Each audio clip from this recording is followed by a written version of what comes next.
Hi, welcome to Maverick and Dempsey's Rundown. And there she is. All right. Okay, we're back. It's been a little while. We had Halloween and we had Thanksgiving. So this is a retro movie review of the holiday movies we watched this year. We're gonna run down. We're gonna tell you what we liked, what we didn't like, give you a ranking of the Thanksgiving movies. Halloween, we're not gonna do a ranking. We're just gonna tell you what we liked and didn't like. Thanksgiving, there ain't many movies, so that's easy to do a ranking because it's gonna be the same every year. All right. So let's start with Halloween. Okay, Ghost Town. I showed her Ghost Town for I think it was the second time. She didn't remember it, so it was basically the first time. Um, let's cut that out. Let's cut that out right now because that's just gonna real distracting. If it's distracting me, it's certainly distracting anybody watching. All right, so Ghost Town is the Ricky Gervais, Greg Kinnear, Taya Leone comedy.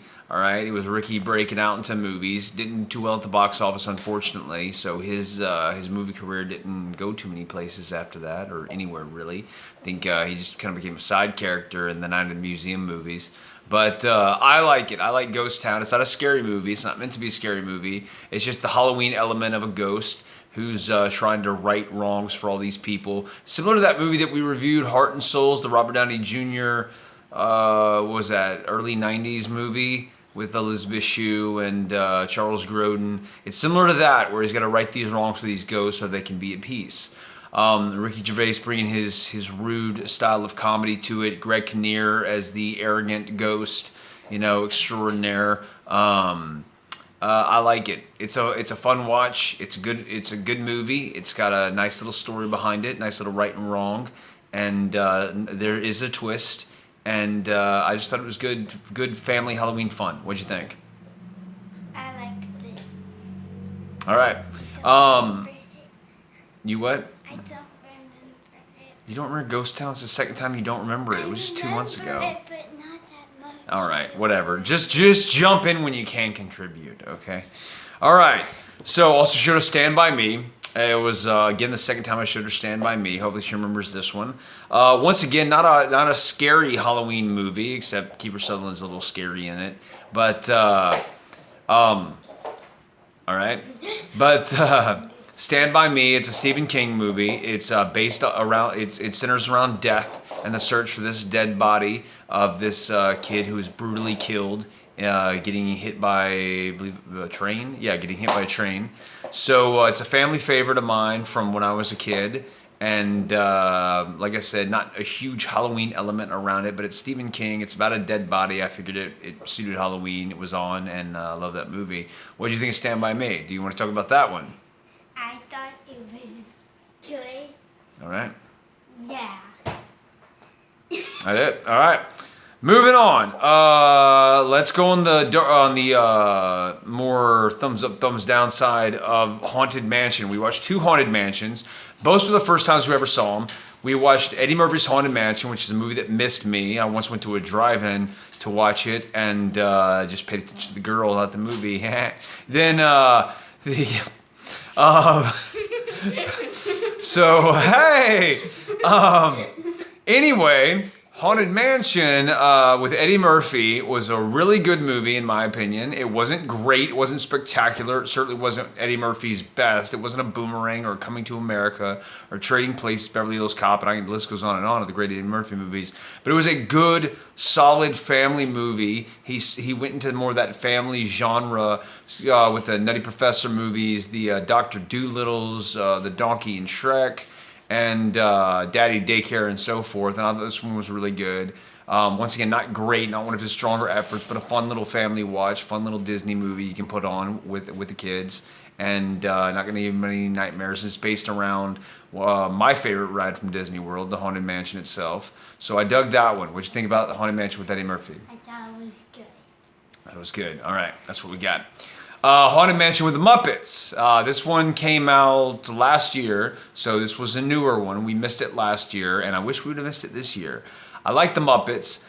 Kermit the Frog sounded absolutely horrible in this. He didn't sound like Kermit. It wasn't the typical, Kermit the Frog. It was Patrick Mahomes would have done a better Kermit the Frog voice. This was like a guy trying to imitate Patrick Mahomes imitating Kermit the Frog. I didn't like it. The movie was boring. It was there was no story really, not that I could gather. It was just let's do some things with the Muppets and then throw in some actors like John Stamos and all, and let them do a little song and dance, and then we'll just continue with more of the same over and over. Didn't like it at all. It was a hard watch. I don't even know if we finished it because I wanted to blow my brains out. All right, what'd you think? I thought it was okay. All right, well, she thought it was I okay. didn't think it would explode all my brain cells and sanity, but it exploded half of it. All right, so she gives one thumb up, I guess, and I give two thumbs down, way down. All right. Let's see. What else did we watch? We watched Hubie Halloween, the Adam Sandler movie. Second time we've seen that. It came out last year. Not much to say about this one. It's kind of forgettable. I've seen it twice now, but it doesn't really stay with me. I get it. It's just Adam Sandler kind of doing his Adam Sandler thing, where he plays a nerd or a loser, and the cute girl has a crush on him, or he ends up with the cute girl. Basically, the same thing he's done in Waterboy. Billy Madison, Happy Gilmore, it's just Adams. It's just an Adam Sandler movie. It's not one of the stronger ones. It's decent. It's a nice little fun Halloween watch. Once again, not scary, but not supposed to be. It's comical and good little watch for the family. Nothing too bad about it. Highlight for me was Dan Patrick's cameo. I really appreciate that. It had Shaq. Do you have anything to say about Hubie Halloween? It was good. All right. It has Shaq. And it has Shaq. All right. Beetlejuice. That was the big one that I've been waiting for a while to show her, and I finally showed her Beetlejuice. Love Beetlejuice. Michael Keaton is only in the movie for about 15 minutes, which is a downer. But every time he's on there, it's a huge highlight. People forget that he's in there for such little time. It's completely boring for the first 15, 20 minutes with Alec Baldwin and Gina Davis doing their thing. It's a little slow. You get past that, though. The family that comes in, whose names all of a sudden escape me, the chick from Home Alone and the dude from Ferris Bueller, I forget their names, but them and Winona Ryder, they do a great job. They're fantastic. Winona Ryder's great in the movie. As I said, Michael Keaton is phenomenal in his part, really makes the movie. Gina Davis is okay. Alec Baldwin is there. But it's a legendary movie. It's fun as heck. Not very scary. There's a couple elements that might be a little scary for little bitty kids, but not for her. She's cool.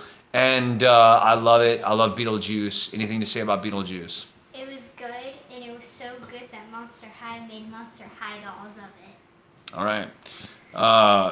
That's something. Okay, Jurassic World Part 2, another one.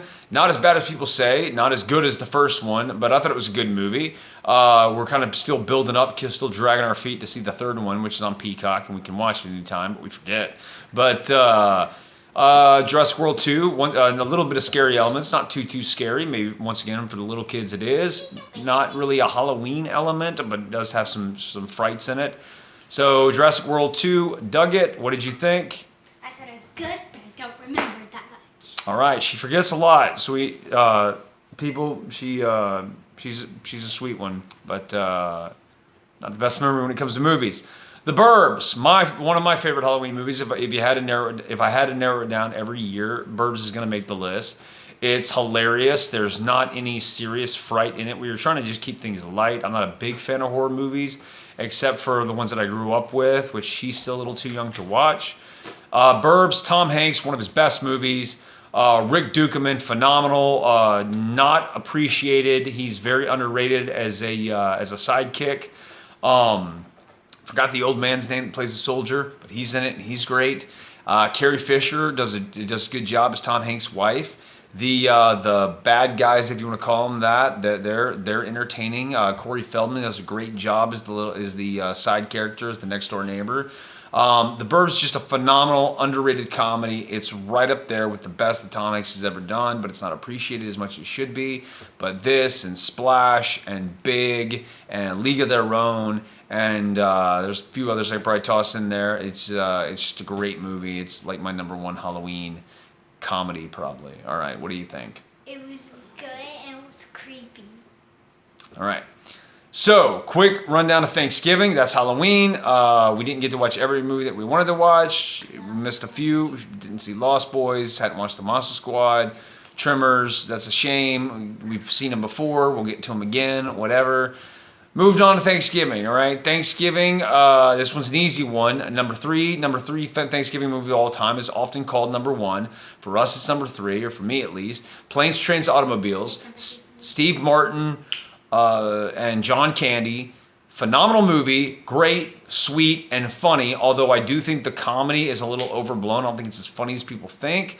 The edited version on TV, I think, is horrible. They take out the funniest scene in the whole damn movie. All right, but the rated R, HBO version. Stop cracking your knuckles, please. The HBO version with all the bad words, you're gonna get the best scene. It's gonna be hilarious. Like I said, it's heartwarming. John Candy and Steve Martin, not at their best, but right up there with it. It's not the Uncle Buck, Father of the Bride best, but it's very good, very entertaining.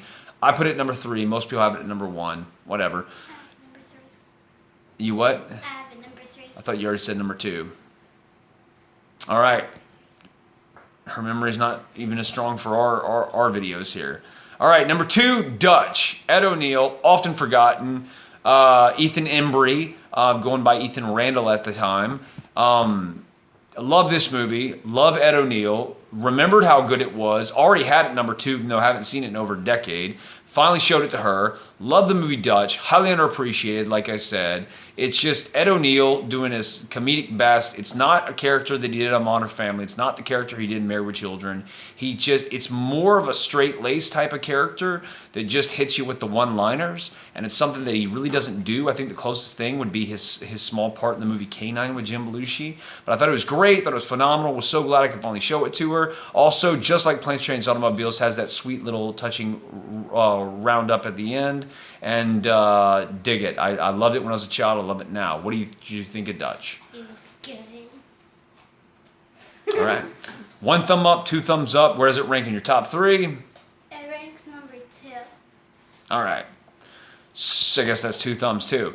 All right, number 1 for both of us is once again, another underrated. It's the kind that kind of gets a look when you tell people you dig it so much because the star of the movie went downhill after.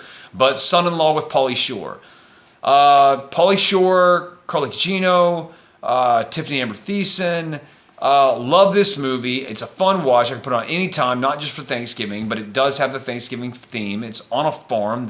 It's Thanksgiving time. They're home from college. They eat a damn turkey. I mean, the whole damn thing is centered around Thanksgiving. I love this movie. Pauly Shore, you watch this movie and you wonder how did he not become a star? Probably because he cut his hair and started doing some B movies. But anyway, I love this movie. Pauly Shore did a fantastic job. I wish we could get this Pauly Shore back. Wish he'd grow the hair back and do like a Son-in-Law or Encino Man Part 2. He nailed it with like 2 great movies, and then he started doing like some okay ones. But this one, he was at his best. He definitely was great as the star of the movie. I don't know what this is with the sound effect going on behind me, because she did it after I said it. I'm moving kind of fast. You got to keep up with me. It's the blues riff and beat. All right, so that was a Back to the Future callback for anybody that knows that. Son-in-Law was great. Carly Gugino was great as the leading lady. Every member of her family in that movie was phenomenal. The kid from The Sandlot. Once again, I didn't do any homework, so I don't know everybody's name off the top of my head. The guy that was in My Cousin Vinny as the lawyer, and I really should know I think his last name is Smith. I don't know. But Smith, kind of taking a shot in the dark with that one.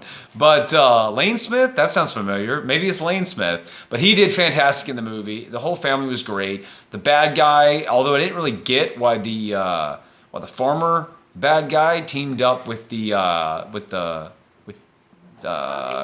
Gugino's boyfriend. They never explained that. That was kind of a plot hole. But whatever, we don't need to ask questions. Pauly Shore film. Love the movie. Once again, nice little roundup with the family at the end to kind of put it all in a little. Don't know what words I'm trying to find right there, but it's just a nice little sweet, Full House type of ending. So I dig that. All 3 of these movies had that. Thanksgiving isn't a popular one when it comes to movie genres. People usually go straight to Christmas, but this.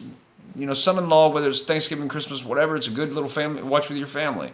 What'd you think of Son-in-Law? It's really funny. It's good. All right. She's working, she's working on it. We're working on her coming out of her hole with some of these critiques. All right, so that's it for the rundown. This was our pop culture, rundown, and next time we'll hit back on sports. All right, peace out.